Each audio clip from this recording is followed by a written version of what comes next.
A drover's road. Droveway is a route for droving livestock on foot from one place to another, such as to market between summer and winter pasture. Many drovers' roads were ancient routes of unknown age, others are known to date back to medieval or more recent times. Description: drovers' roads are often wider than other roads, able to accommodate large herds of flocks. Pack horse ways were quite narrow as the horses moved in single file, whereas drove roads were at least 40 feet and up to 90 feet wide. In the United Kingdom, where many original drovers' roads have been converted into single carriageway metalled roads, unusually wide verges often give an indication of the road's origin. In Wales, the start of many droveways, drovers' roads are often recognizable by being deeply set into the countryside, with high earth walls or hedges. The most characteristic feature of these roads is the occasional dog-leg turn in the road, which provided cover for animals and men in severe rain or snow. Some drovers' roads crossed mountains. It is likely that the so-called Roman steps in the Rhinogaeth in Wales is an example of a drove road. Drovers accompanied their livestock either on foot or on horseback, travelling substantial distances. Rural England, Wales and Scotland are crossed by numerous drove roads that were used for this trade, many of which are now no more than tracks, and some lost altogether. The word drover is used for those engaged in long-distance trade, distances which could cover much of the length of Britain or other world regions where droving was used, while driver was used for those taking cattle to local markets. Drovers used dogs to help control the stock, and these would sometimes be sent home alone after a drove, retracing their outward route and stopping at the same places. The drover would pay for the food in advance on the outward journey, controlling herds of 300 or 400 animals on narrow roads, keeping them healthy, and feeding them en route over several weeks or months required expertise and authority. There was licensing under the legislation introduced in 1563, intended to control badges of grain and drovers of cattle. Although it seems to have been less rigorously applied to drovers, they were also exempted from the disarming acts of 1716 and 1748, which were passed after Jacobite uprisings. They were not necessarily illiterate but were respected as experts in the trade. Early history. Some form of drovers' roads existed in Romano-British times and certainly throughout the early Middle Ages. For example, the old east-west drovers' road connecting the Dorset-Exeter region with London and thence Suffolk is along a similar alignment to the Roman road. Of the same route, many lengths of the Welsh road through the English Midlands coincide with manorial or parish boundaries, suggesting that it predates them and probably had pre-Roman origins as an ancient trackway. Medieval drovers' roads. In Great Britain, drovers, a place name, can be traced to the early 13th century, and there are records of cattle driven from Wales to London and sheep from Lincolnshire to York in the early 14th century. Drovers from Scotland were licensed in 1359 to drive stock through England. These may be simply the earliest records of a more ancient trade. There is increasing evidence for large-scale cattle rearing in Bronze Age and Iron Age Britain. Cattle and sheep were part of the Romano-British economy. By the Anglo-Saxon period there was long-distance movement of cattle, including stolen stock. What is certain is that during the medieval period there was a substantial trade in cattle out of Wales into England, to which cattle from Ireland were added.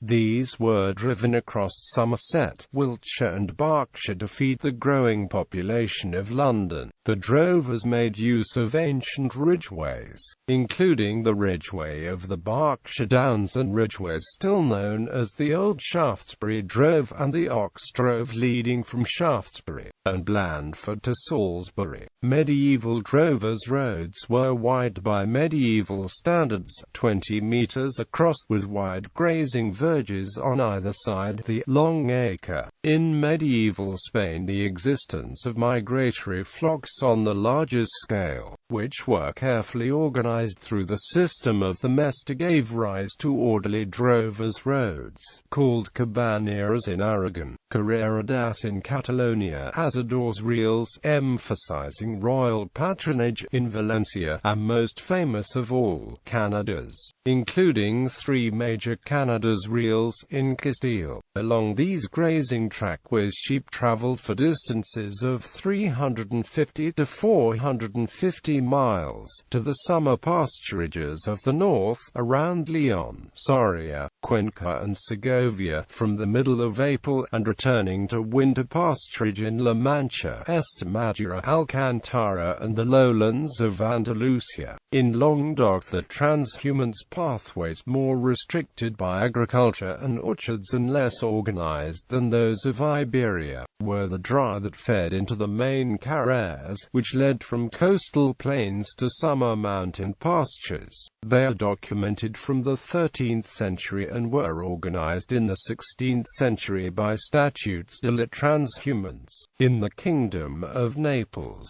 patterns of transhumance established in late antiquity were codified by Frederick II Hohenstaufen, but the arrival of rulers of Aragon in the 15th century saw the organization of sheepways, trattorie del Bigorre on the Aragonese model, and pastoralists were given privileges and restrictions, collectively termed the dogarana, that were reminiscent of those of the mesta. This established drovers' roads that continued without substantial change into the age of the railroad. 17th century onwards. By the 17th century, Daniel Defoe described Smithfield in London as the greatest meat market in the world. In 1855 it was moved to the outskirts of the city, to a site known as the Caledonian Market on Caledonian Road, Islington, to avoid the problems of large numbers of stock being driven through the streets. Cattle were also driven to other major cities, to areas of intermediate grazing to be fattened for market, and to markets and fairs. Many of the greatest stock fairs, such as Tan Hill, Yarnbury and Whitesheet in Wiltshire, were held on ancient sites to which cattle were driven for centuries, perhaps since prehistoric times. Geese, turkeys, pigs, and horses were also driven to markets, and in large quantities to London. Cattle were fitted with iron shoes,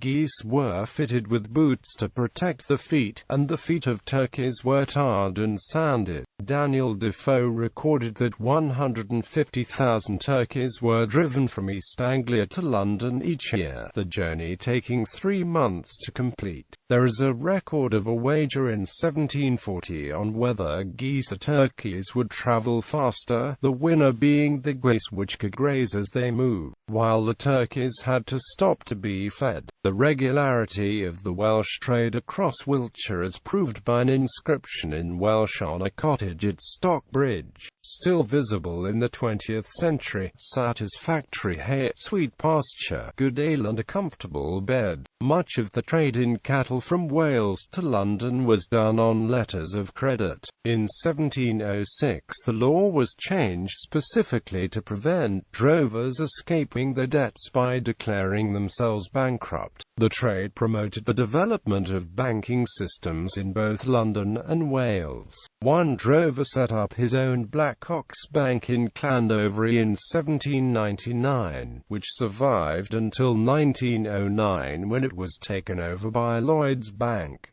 Long acre. The long acre is a traditional term for wide grassy road verges. In some places, such as Australia, New Zealand, and parts of the British Isles, rural roads are often separated from adjoining paddocks and fields by both a hedge of fence and a wide grass verge. Rather than leaving this verge fallow, farmers often tether livestock on it to use pasture feed that would otherwise be wasted. Historically, the long acre was also grazed by herds of flocks moving from place to place, either on long journeys, or from one small local field to another. The long acre provided an important resource for such flocks and herds, perhaps forming a significant part of a small farmer's pasture. In Australia, the most common method of keeping grazing stock off a road is by the use of a portable electric fence, visible to the stock and to passing travellers as a single wire tape.